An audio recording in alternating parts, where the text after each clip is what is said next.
हाँ जी, तो स्टूडेंट्स आज का जो हमारा टॉपिक होने वाला है वो है 5.2.2 यानी कि noise effect on amplitude modulation and frequency modulation and how it differ from both sides. ठीक है, यानी कि कैसे ये दोनों में अपना एक डिफरेंस इफेक्ट रखता है। देखो बच्चों, जब हम अपने सिग्नल को क्या करते हैं, मॉड्यूलेशन के बाद ट्रांसमिट करते हैं in the channel. Channel means हमारा वो इन्वायरमेंट है, यानी कि जब यानी ट्रांसमीटर से रिसीवर के दरमियान जो डिस्टेंस कवर करता है ना हमारा सिग्नल, एयर में बोलो, वैक्यूम में बोलो, कहीं पे भी, तो इट जस्ट अ चैनल, यानी कि एक ऐसा पाथ जिसमें से हमारे सिग्नल ने होते हुए रिसीवर तक पहुंचना है। ठीक है जी, तो उसमें क्या होगा, नॉइस होगी। आपको पता है इन्वायरमेंट में नॉइस हमारे सिग्नल में ऐड हो जाता है। कभी कभार आपने ना व्हाट्सएप पे कोई मैसेज जब आप ऑन करते हो तो उसमें काफी पीछे से नॉइस आ रहा होता है। That is because of the capturing of wrong capturing of your signal. आजकल तो काफ़ी कह रहे वर्ड बेटर कंडीशन में पहुंच गया, लेकिन शुरू में इतना ज़्यादा नॉइस होता था कि बच्चों मैसेज को समझना ही मुश्किल हो जाता था। ठीक है, हमारी वीडियो में भी आप अक्सर देखते होंगे कि आपको नॉइस देखने को मिलता है। तो नॉइस कभी कभार ऐसा होता है कि चले मेरी प्रीवियस से कोई वॉइस आ जाए तो वो एक अलग बात है, लेकिन कभी कभार ऐसा होगा कि मैं यहाँ पे बिल्कुल खामोशी में बैठा हूँ फिर भी आपको नॉइस आ रहा होगा। It is due to transmitter and receiver noise effect. ठीक है, तो देखें ये एम्पलीट्यूड मॉड्यूलेशन का नॉइस इफेक्ट है, ये है ट्रायंगुलर मतलब क्या नाम है अपना फ्रीक्वेंसी मॉड्यूलेशन का अपना नॉइस इफेक्ट। ठीक है, ये मैंने ऐसे मेंशन किया हुआ है FM और ये AM। अब देखो बच्चों, लेट से मैं आपको बताता हूँ नॉइस कैसे इफेक्ट करेगा। ये आपका मॉड्यूलेटेड सिग्नल है, M of T cos omega CT कह लो या sin ओमेगा CT कहना चाहिए वैसे इसको, क्योंकि ये सिग्नल कुछ इस तरह से मुझे नजर आ रहा है। तो ये आपका सिग्नल है मॉड्यूलेटेड। ठीक है, तो जब आप इसको इन्वायरमेंट में छोड़ते हो यानी कि थ्रू ट्रांसमीटर इसको ट्रांसमिट कर देते हो तो क्या होगा, मैं आपको बताता हूँ। नॉइस जब इसके ऊपर इफेक्ट करेगा ना, तो नॉइस क्या है बच्चों, noise is also a sound. Noise भी एक साउंड है। तो आपका जो यानी कि जो मैसेज होता है, मैसेज वो भी एक साउंड ही होता है ना। यानी कि अगर आपने वॉइस मैसेज भेजा, आप वॉइस मैसेज की एग्जांपल भी अपने पास रखें। ठीक है, जहन में वो बिठाओगे तो ज्यादा जल्दी से समझोगे। अगर आपने वॉइस मैसेज भेजा है तो उसके अंदर साउंड है ना, तो इसका मतलब जब नॉइस उसमें ऐड होगा, शोर उसमें ऐड होगा, तो साउंड का जो मतलब कि एम्पलीट्यूड है वो बढ़ जाएगा। तो यहाँ पे ये एम्पलीट्यूड को नॉइस इफेक्ट करती है। यानी कि मैं आपको ना ब्लैक बॉल पॉइंट से ये मेंशन करके देता हूँ ताकि आप डिफरेंस कर सको कि डिफर क्या है, यानी कि इनपुट क्या थी और आउटपुट में क्या डिफरेंस आ गया ट्रांसमिटिंग के दौरान। तो ये मैं ब्लैक बॉल पॉइंट ले आया हूँ ताकि आपको मेंशन करके दिखा सकूँ। देखिए इस तरह से इसके एम्पलीट्यूड में इजाफा हो जाएगा। ठीक है, यहाँ ऊपर की तरफ भी एम्पलीट्यूड बढ़ जाएगा, यहाँ नीचे की तरफ भी कह लो इतना इतना इफेक्ट आ जाए, लेट से इतना इतना नॉइस इफेक्ट आ जाएगा। अब देखो बच्चों, इसका एम्पलीट्यूड जो है वो इफेक्ट हो गया, मतलब कि एम्पलीट्यूड आपको पता है कांस्टेंट रहता है, तो लिहाजा ये एम्पलीट्यूड कांस्टेंट रहता है FM के अंदर। ठीक है, फ्रीक्वेंसी मॉड्यूलेशन के अंदर, ये तो हमने स्टडी किया था। अब एम्पलीट्यूड आपने देखा था, मैंने आपको एम्पलीट्यूड मॉड्यूलेशन करके दिखाई थी इसके फर्स्ट लेक्चर में 5.1 जो हमने स्टडी किया था। अगर किसी बच्चे ने लेक्चर नहीं लिया वो एक दफ़ा जाके ले सकता है, मैंने तीनों करके दिखाई थी, एम्पलीट्यूड मॉड्यूलेशन, फेज मॉड्यूलेशन और फ्रीक्वेंसी मॉड्यूलेशन। तो क्या होगा देखें, ये नॉइस की वजह से इसका एम्पलीट्यूड इंक्रीज हो गया। ठीक है, नॉइस का ये इफेक्ट आया। तो नॉइस जब इफेक्ट करती है तो बच्चों जो अपना होता है ना एम्पलीट्यूड मॉड्यूलेशन, उसका होल सिग्नल इफेक्टिव हो जाता है। इसी वजह से देखो ये उसकी शेप है, ये देखें ये FC माइनस FM है, यानी कि ये लोअर साइड बैंड है, LSB है हमारे पास किस चीज़ का। तो देखो बच्चों काफ़ी सिंपल है, नॉइस का जो इफेक्ट आ रहा है ना, अब यहाँ पे आपको ये शेडेड नज़र आ रहा है, जैसे कि मैं बता रहा था ये अपर साइड बैंड और ये लोअर साइड बैंड है। तो देखो बच्चों ज़रा गौर करो, ये मैंने एम्पलीट्यूड मॉड्यूलेशन का सिग्नल ड्रा किया हुआ था ना, जिसमें ये मेरा था लोअर साइड बैंड और ये था अपर साइड बैंड। अब मैंने यहाँ पे क्या किया हुआ है, यहाँ पे असल में मसला ये है मुझे कि मैंने ऑलरेडी ये लेक्चर जो है लिख के रखा हुआ है, इस वजह से कई बच्चों हो सकता है उनको मसला है समझने में, इस वजह से मैं छोटी छोटी डायग्राम में इनको एक्सप्लेन कर देता हूँ दोबारा से। ये देखें, आपको पता है सेंटर में हमेशा कैरियर सिग्नल होता है FC, और इसके साइडों पे क्या होता है, इस साइड पे हमारे पास होता है in the case of amplitude modulation FC minus FM, यानी कि लोअर साइड बैंड होता है, और इस साइड पे हमारा अपर साइड बैंड होता है FC प्लस FM। इसी तरह से होता है ना।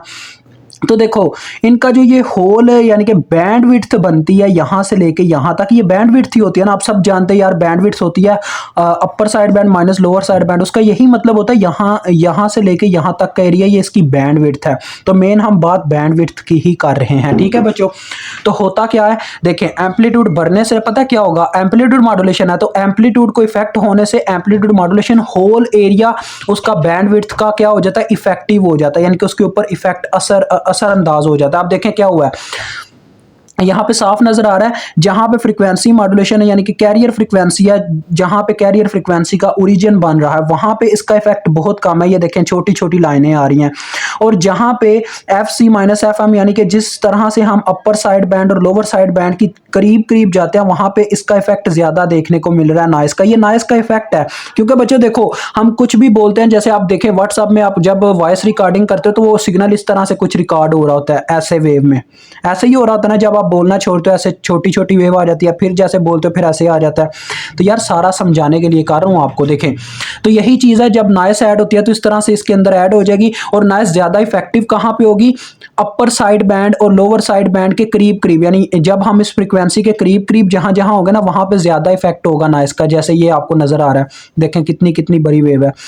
और जब आप यानी कि ओरिजिन के करीब आ जाए तो यानी कि कैरियर फ्रीक्वेंसी के करीब, तो वहां पे बहुत कम देखने को मिलेगा। और इसी तरह से अपर साइड बैंड की साइड पे भी यही नॉइस इफेक्ट आ रहा है। ठीक है, तो देखो अगर हम होल एरिया देखें तो एएम यानी कि एम्पलीट्यूड मॉड्यूलेशन का पूरा यानी कि बैंडविड्थ का एरिया जो है इफेक्टिव हो जाता है नॉइस के ऐड होने से, जिसको हम कहते हैं रेक्टेंगुलर नॉइस इफेक्ट। ठीक है बच्चों, यानी कि एम्पलीट्यूड मॉड्यूलेशन में हमें रेक्टेंगुलर नॉइस इफेक्ट देखने को मिलता है बैंडविड्थ में। ठीक है, अब मैं आपको एक चीज समझाता हूं। देखो बच्चों, जो फ्रीक्वेंसी मॉड्यूलेशन है उसको नॉइस से इतना इफेक्ट नहीं होता। उसका नॉइस से जो इफेक्टिव एरिया होता है वो सिर्फ हाफ होता है, यानी कि हर दोनों तरफ जो बैंडविड्थ का जो हाफ हाफ एरिया बनता है ना, यानी कि एक इस साइड का बैंड और एक उस साइड का बैंड, वो हाफ हाफ यानी कि ट्रायंगुलर फॉर्म में इफेक्टिव होता है। अब यार यहाँ पे आप सब कहेंगे सर आपने मेंशन नहीं किया हुआ, क्योंकि बच्चों ये एफएम है फ्रीक्वेंसी मॉड्यूलेशन। और फ्रीक्वेंसी मॉड्यूलेशन में आपने देखा दो टाइप्स के बैंड थे, नैरो बैंड और वाइड बैंड।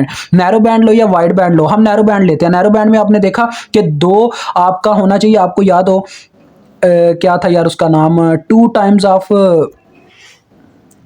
यानी उसमें यार मैं आपको ये एक्सप्लेन करना चाह रहा हूँ, उसमें दो आपके लोअर साइड बैंड होने चाहिए और दो अपर साइड बैंड होने चाहिए। तो मैं तो फाइनल पॉइंट्स की बात करूंगा ना, तो दो लोअर साइड बैंड का मतलब ये होता है two times of F C होगा उसमें, और माइनस एफ एम होगा इस तरह से, और इस तरफ क्या होगा two F C plus F M, ये होगा इसका। ठीक है, तो ये इसका यानी कि मैंने क्या ले लिया, ये नैरो बैंड एफएम ले लिया, क्योंकि कोई एक ही इस्तेमाल करूंगा ना मैं, तो मैंने बस आपको समझाना किस तरह से इस पे नॉइस इफेक्ट करती है। जब ये मैंने सिग्नल को ट्रांसमिट कर दिया उसके ऊपर, तो सिग्नल ट्रांसमिट करने के बाद नॉइस का क्या कौन सा इफेक्ट आया, रेक्टेंगुलर फॉर्म में इफेक्ट आया उसकी बैंडविड्थ पे।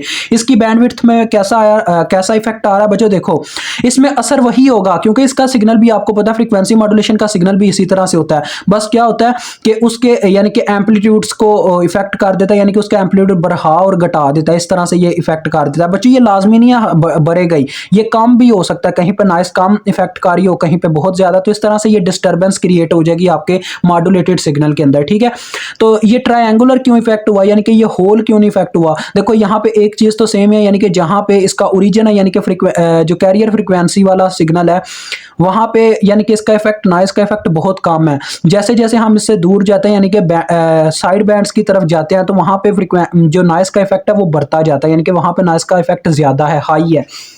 अब यहाँ पे ट्रायंगुलर इफेक्ट इस वजह से आया बिकॉज बच्चों देखो, क्योंकि फ्रीक्वेंसी मॉड्यूलेशन में हम फ्रीक्वेंसी की बात करते हैं। फ्रीक्वेंसी हमारा असल में हमारी जो यानी कि हमारा जो सिग्नल होता है ना वो फ्रीक्वेंसी पे डिपेंड कर रहा होता है। अब देखो ये जो सिग्नल ड्रा हुआ है ना, ये फ्रीक्वेंसी मॉड्यूलेशन को शो करवा रहा है। अगर मैं एम्पलीट्यूड मॉड्यूलेशन की बात करता हूँ ना, तो बच्चों ये एम्पलीट्यूड मॉड्यूलेशन का एक सिग्नल ले लो, ठीक है, क्योंकि ये मेरी वॉइस जो है ना एम्पलीट्यूड मॉड्यूलेशन में यहाँ पे असल में सिग्नल को यहाँ पे मेंशन कर रही है। अगर इसमें नॉइस ऐड हो जाता है तो क्या होगा, ये सिग्नल कुछ इस तरह से हो जाएगा। देखो मैं मिसाली तौर पर आपको समझा रहा हूँ, क्योंकि एएम की मिसाल दूंगा तो आपको समझ में आएगी। देखो ये ऐसे हो जाएगा, शुरू में अगर नॉइस ऐड हुआ है यानी कि कह लो यहाँ पे ऐड हो गया, तो उल्टा ये कम रहने की बजाय, यानी ये पहले इतना था, अब ये लेट से नॉइस ऐड होने की वजह से ऐसे इसकी मतलब कि एम्पलीट्यूड बढ़ गई है, और जहां पे इसको ज्यादा होना चाहिए था वहां पे ये जीरो है, जहां पे फिर से वही चक्कर, यानी कि कह लो ये सिग्नल अपनी असल शेप में नहीं रहा।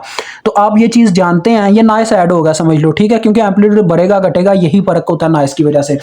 तो आप ये चीज जानते हो कि जब हमने फ्रीक्वेंसी मॉड्यूलेटर लगाया तो आगे यानी कि जब फ्रीक्वेंसी मॉड्यूलेशन के लिए जब हम उसको रिसीव करेंगे तो हमें फ्रीक्वेंसी डी मॉड्यूलेटर ही लगाना होगा। तो फ्रीक्वेंसी डी मॉड्यूलेटर क्या करेगा, फ्रीक्वेंसी को चेक करके उसको डी मॉड्यूलेट करेगा, ना कि एम्पलीट्यूड को चेक करेगा। ये एम्पलीट्यूड को कौन चेक करेगा, एम्पलीट्यूड को चेक करेगा एम्पलीट्यूड का डी मॉड्यूलेटर। तो बच्चों देखो जब एम्पलीट्यूड यानी कि देखो ये जो नॉइस है ये सिर्फ एम्पलीट्यूड को इफेक्ट करता है, यानी कि इसने फ्रीक्वेंसी को इफेक्ट नहीं किया, फ्रीक्वेंसी मॉड्यूलेटर के सिग्नल को उसने इफेक्ट इफेक्ट नहीं किया, उसने बस उसके एम्पलीट्यूड को इफेक्ट किया। तो आगे जब फ्रीक्वेंसी डी मॉड्यूलेटर लगा होगा तो फ्रीक्वेंसी तो सेम होगी, ये सिर्फ एम्पलीट्यूड चेंज हुआ है, यानी कि नॉइस सिर्फ एम्पलीट्यूड को चेंज करता है। ठीक है, तो नॉइस सिर्फ एम्पलीट्यूड को चेंज करता है, इसका क्या मतलब है, देखें एम्पलीट्यूड चेंज कर दिया ना इसने। ठीक है, तो जब ये फ्रीक्वेंसी यानी कि एफ डी एम में से गुजरेगा, फ्रीक्वेंसी के डी मॉड्यूलेटर में से गुजरेगा, तो क्या करेगा, डी मॉड्यूलेटर सिर्फ फ्रीक्वेंसी को चेक करेगा कि यानी कि नंबर ऑफ ऑसिलेशन कितने टाइम में ज्यादा पूरी हो रही है, कहाँ पे इनका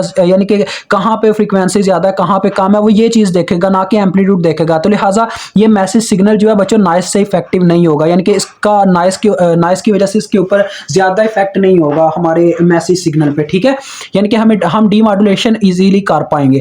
लेकिन देखो एम्पलीट्यूड मॉड्यूलेटर जो होगा वो एम्पलीट्यूड चेक करेगा, जबकि आपको मैंने बताया जब यानी ये नॉइस आता है तो एम्पलीट्यूड चेंज हो जाता है, तो लिहाजा एम्पलीट्यूड चेंज हुआ ना। तो देखो ये सिग्नल जो है इसमें लेट से मैंने कहा हुआ था हेलो, ठीक है हेलो, फिर मैंने थोड़ी देर के लिए चुप रहा, फिर मैंने बोला ये चुप रहा, फिर मैंने बोला अली। ठीक है, ये एक सिग्नल इसमें सेव हो गया। जब इसमें नॉइस ऐड हुआ तो ये ऐसे आ रहा है, देखो मैं शुरू में बोला नहीं था, थोड़ी देर बाद बोला था, तो एकदम से हेलो हेला आला, ठीक है हेलाली, ऐसे कुछ मतलब अजीब सा सिग्नल ऐड हो गया इसके अंदर, यानी कि जो मैं उसको कहना चाह रहा था वो नहीं हुआ। इसमें देखो क्या हुआ, एरर ये आया कि मेरा ओ भी इसमें से इरेज हो गया, और अली जो मैंने यानी कि यहाँ पे बोला था थोड़ी देर बाद वो उल्टा ये हो गया, यहाँ पे सिर्फ ली रह गया और यहाँ पे ए आ गया। इस तरह से नॉइस इसको इफेक्ट करेगी, यानी कि मैंने मैसेज भेजा था हेलो अली, जब उसमें नॉइस ऐड हुआ और डी मॉड्यूलेटर ने उसको डी मॉड्यूलेट किया, यानी कि आपके मोबाइल में जब सिग्नल आता है वो डी मॉड्यूलेट होकर आपको मिलता है, तो लिहाजा वो क्या रह गया, हेला ली रह गया, यानी कि आपको मेरी तरफ से हेलो अली आना चाहिए था लेकिन आपको रिसीव हुआ हेला ली। तो ये आप बोलोगे यार किस तरह का मैसेज भेज रहे हो, तो this is the main example. ठीक है, तो देखो वो कह रहा है noise only affect the amplitude of a signal due to which, यानी कि नॉइस जो होती है वो सिर्फ सिग्नल की एम्पलीट्यूड को इफेक्ट करती है। ये मैंने ना स्पेशली समझाने के लिए बच्चों को ना इस तरह की लाइंस जो है लिख ली होती हैं लेक्चर के दौरान। तो देखो वो कह रहा है लिहाजा due to which only data loss in A M, यानी कि ए एम एम्पलीट्यूड मॉड्यूलेशन में ही सिर्फ डाटा लॉस होगा, जो कि आपको मैंने बताया। इसमें देखें डाटा लॉस हुआ है, हेलो अली की बजाय आ गया हेला अली, हेला ली। ठीक है, लेकिन बट इन एफ एम में ऐसा नहीं होगा, क्योंकि amplitude does not affect data because it depends on frequency, क्योंकि फ्रीक्वेंसी का डी मॉड्यूलेटर जो होता है, फ्रीक्वेंसी मॉड्यूलेशन का डी मॉड्यूलेटर वो फ्रीक्वेंसी पे डिपेंड करता है, ना कि एम्पलीट्यूड पे। ठीक है, तो ये यहां पे डन होता है। अब हम देखते हैं नॉइस को बच्चों, यानी देखें नॉइस का इफेक्ट है, यानी कि चाहे जो भी है कुछ ना कुछ हद तक तो इसने फ्रीक्वेंसी मॉड्यूलेशन में भी कुछ ना कुछ अपना इफेक्ट दिखाया ना इसने नॉइस ने। तो लिहाजा हमने दोनों का जो हल निकाला वो भी कार्सन्स ने ही निकाला था। कार्सन्स ने कहा था कि आप क्या करो यार, ये फार्मूला लगा लो कि आप अपनी ये जो बैंडविड्थ है उसमें 2 times of F D plus F M, ये फार्मूला लगा लो। यानी एफ डी का मतलब है फ्रीक्वेंसी डेविएशन, वही बच्चों डेल्टा एफ वाला फार्मूला। वैसे तो आपने ये पढ़ा हुआ है ना, जो आपको मैंने पढ़ाया, जो बी एन बी या एफ एम के लिए था, एन बी एफ एम कह लेते हैं क्योंकि हमने बैंड नैरो बैंड ही पीछे इस्तेमाल किया हुआ है। तो उसका फार्मूला तो ये था 2 into delta F plus B, यानी कि बैंडविड्थ, और बाद में हमने ये चीज़ पढ़ी कि इसमें जो चेंज इन फ्रीक्वेंसी होता है बहुत कम होता है, डेट्स वाई ये 2 भी आ जाता है। ठीक है, लेकिन यहाँ पे ये बता रहा है कि फ्रीक्वेंसी डेविएशन और इसमें अगर मैसेज सिग्नल की फ्रीक्वेंसी को आप ऐड करके देखो तो आपको बैंडविड्थ मिल जाएगी। ठीक है, तो लिहाजा उसने बोला, मैं आपको बताता हूँ असल में उसने कहा क्या था। उसने कहा था कि जैसा कि ये फार्मूला ये चीज़ प्रूव करता है कि हमारा कह लें कि जो सिग्नल है वो इफेक्टिव हो जाता है, यानी कि उसके ऊपर थोड़ा बहुत इफेक्ट हो जाता है नॉइस की वजह से। तो for noise reduction in F M, यानी कि फ्रीक्वेंसी मॉड्यूलेशन में अगर आप नॉइस रिडक्शन करना चाहते हो तो आप क्या करो, एक प्रोसेस करो जिसको प्री एम्फेसाइज का कहते हैं। We do a process called pre emphasize, यार ये पता नहीं अजीब सा लफ्ज़ है, प्री emphasize, प्रीमासाइज, ऐसे कुछ यार कुछ भी कह लो। ड्यूरिंग ट्रांसमिटिंग, यानी कि ट्रांसमिशन जब आप ट्रांसमिट कर रहे हो ना अपने सिग्नल को, तो उसके दौरान आप प्री एम्फसाइज आप अपने सिग्नल को कर लो, जिसका पता क्या मतलब होता है, यानी कि अपने सिग्नल को एम्पलीफाई कर लो। एम्पलीफाई मतलब कि उसका एम्पलीट्यूड बढ़ा दो। ये देखो ये मैंने ब्रैकेट में लिखा भी हुआ है। ठीक है, तो जब आप उसको डी एम्फसाइज करोगे रिसीविंग के बाद तो आपको एग्जैक्ट सिग्नल मिल जाएगा। ठीक है बच्चों, तो ये दोनों चीज़ें आपको पढ़ाई जाएंगी नेक्स्ट लेक्चर में, क्योंकि ये आपका स्पेसिफिक ये भी एक अलहदा से एक वरियन है, एक टॉपिक है स्पेसिफिक, तो वो भी आपको पढ़ाया जाएगा। तो मुझे उम्मीद है आप अभी तक आप काफ़ी चीज़ें समझ चुके होंगे। तो ये यार ये लफ्ज़ मैं ना इसको प्री एम्फा ही सिर्फ बोलूँगा और इसको डी एम्फा बोलूँगा, क्योंकि ये मेरे लिए थोड़े ना ज़ुबान पे बिठाने मुश्किल हो रहे हैं। वैसे मैं कोशिश करूँगा मुझे ये ज़ुबान पे बिठा के आपके लिए बोलने के लिए आसानी हो जाए, ठीक है। तो चीज़ याद रखिएगा कि फ्रीक्वेंसी मॉड्यूलेशन में हम क्या करेंगे, अपने सिग्नल को एम्पलीफाई कर लेंगे। जो जो हमने एम्पलीफायर पढ़े हुए हैं ना, उन्हीं की मदद से हम ये एम्पलीफाई करेंगे, जिसकी मदद से देखो एम्पलीफाई करने से होगा क्या, आपका सिग्नल जो है बूस्ट अप हो जाएगा, बूस्ट अप, ठीक है। तो उसमें अगर नॉइस ऐड अप भी हो जाए ना, तो नॉइस उसको इफेक्ट नहीं कर पाएगी, ये हमारा फायदा होगा। क्योंकि बच्चों आप जानते हो कि जैसे आपको मैंने बताया था, अगर लेट से आपका आपके पास गेन होती है, असल में जो एम्पलीफाई होता है ना बच्चों, एम्पलीफायर, ओप एम्पलीफायर आपने वो पढ़े हुए हैं सारे, उनमें असल में गेन मल्टीप्लाई होती है इनपुट के साथ। अगर आप जितनी आप गेन की वैल्यू बढ़ाओगे ना, उतना ज्यादा एरर कम होता जाएगा। क्योंकि ये ऐसे ही है, देखो बच्चों, एक बंदे के पास लाख रुपए आए और एक बंदे के पास 10 रुपए हैं, तो मैं क्या करता हूँ, लाख रुपए वाले से 100 रुपीज लेता हूँ, और जो अपना 10 रुपए वाला है, उससे अगर मैं बच्चों 1 रुपया भी लूँ ना, तो उसको बहुत इफेक्ट होगा। यानी क्योंकि देखो उसके पास सिर्फ 9 रुपए रह गए, वो बोलेगा यार मेरे पास तो साबुत नोट ही नहीं बचा, मुझे सिक्के क्या लेके देने, आजकल के दौर में तो सिक्का भी नहीं चलता, मुझसे 1 रुपया क्या ले रहा है, 10 के 10 ही ले ले, मुझे गरीब बना दे, यही वो बोलेगा ना। जबकि जो 1 लाख वाला है, उससे मैं पूरा 100 ले रहा हूं, यानी कि 10 का भी 10 गुना, तो वो पता क्या कहेगा, वो कहेगा यार मसला ही कोई नहीं है, 100 रुपया क्या चीज़ है मेरे लिए। तो यही चीज़ यहाँ पे मैं आपको समझा रहा हूँ, यानी कि हम क्या करेंगे, सिग्नल को, यानी कह लो ऐसे ही है, सिग्नल को मैंने लाख टाइम्स मल्टीप्लाई करवा दिया, यानी कि इतनी उसको गेन से मल्टीप्लाई करवा दिया, जिससे एरर के होने या ना होने से भी, यानी कि क्या हो रहा है कि सिग्नल जो है उसमें एरर ना होने के बराबर हो गया। ये ऐसे ही है, या लेट से मैं कहता हूँ हेलो अली, यानी कि मैं बहुत ऊंची आवाज में कहता हूँ हेलो अली, तो वो सिग्नल जो है ना वो एम्पलीफाई हो गया। एम्पलीफाई मतलब कि ये तो मैं खुद से गा रहा हूँ ना, लेकिन हमारे जो सिस्टम होते हैं वो इसको एम्पलीफाई करेंगे। मैं तो ऐसे आराम से ही बोलूंगा हेलो अली, आगे वो सिस्टम उसको एम्पलीफाई करेगा, और फिर डी एम्फासाइज में उसको डी एम्पलीफाई किया जाएगा, मतलब उसकी गेन उल्टी उसको दी जाएगी, जिससे हमारा सिग्नल जो है उसमें एरर कम आएगा। ठीक है, तो अभी तक के लिए इतना ही, खुदा हाफिज।